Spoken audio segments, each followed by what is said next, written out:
Hi, this is April the 12th, and this is Grandma Coon, Mollie Coon. It's 2008, and we are talking about stories from Grandma's life. What kind of stories would you like to hear? A story that builds faith or teaches about honesty or anything like that. Something with A moral. moral to it. Let's see, David was about 2, so Timmy was just past 1, maybe 15 months, 16 months is all. And we were at a TOPS meeting held at our church in Merton. And what was TOPS? Take off pounds sensibly. And I was the president for several years, and I also was the state runner-up twice. All right. So I did well on it for a long time until we moved. And then I also was over the others around. I'd go to Richfield or Gooding and visit the different chapters, which was a fun thing. But back to Timmy, the kids were playing in the backyard of the church, and there was a big irrigation ditch running. And your dad and Aunt Charlotte and Timmy's brothers and sisters that were the same ages as them were supposed to be watching the 2 little ones.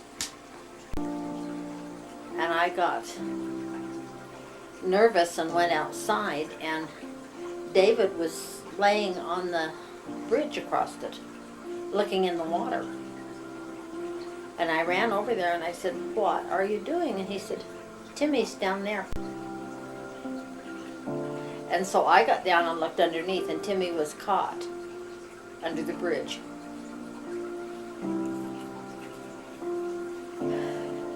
I sent the big kids into the church to get his mom, and I got in the water and got him out.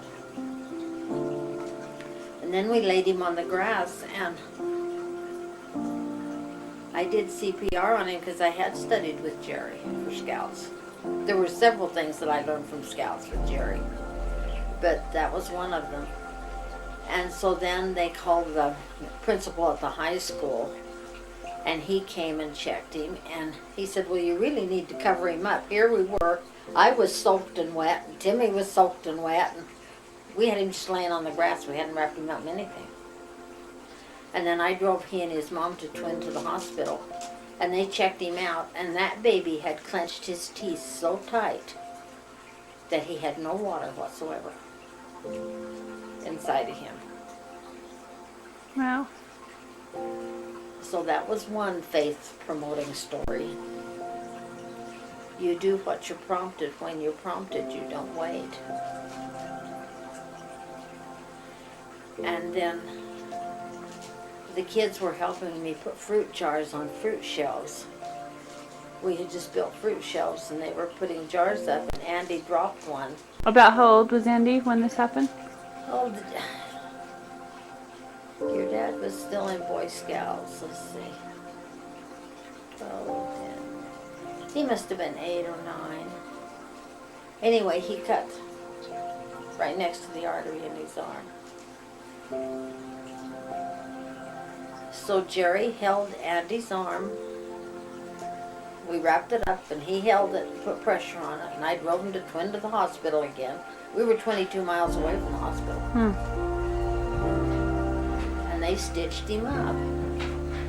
But it's funny how those things of working with Jerry so he could get his scout badges sure worked into help. Yeah. All of us. And then did your dad ever tell you about the time he had to cook breakfast for the Scouts? No, I like to hear that. I worked with Jerry, and he learned how to cook hamburgers and frozen peas and a peach cobbler. And so when they went to Scout camp that summer, they each had to cook a meal for their cooking merit badge. So Jerry took all his stuff, and he had it all ready for these 12 boys. He woke up in the middle of the night, and it was light. And he got everybody up, and they cooked his meal and ate it, and it was 2 o'clock in the morning. What a great time to have hamburgers. But he got his merit badge.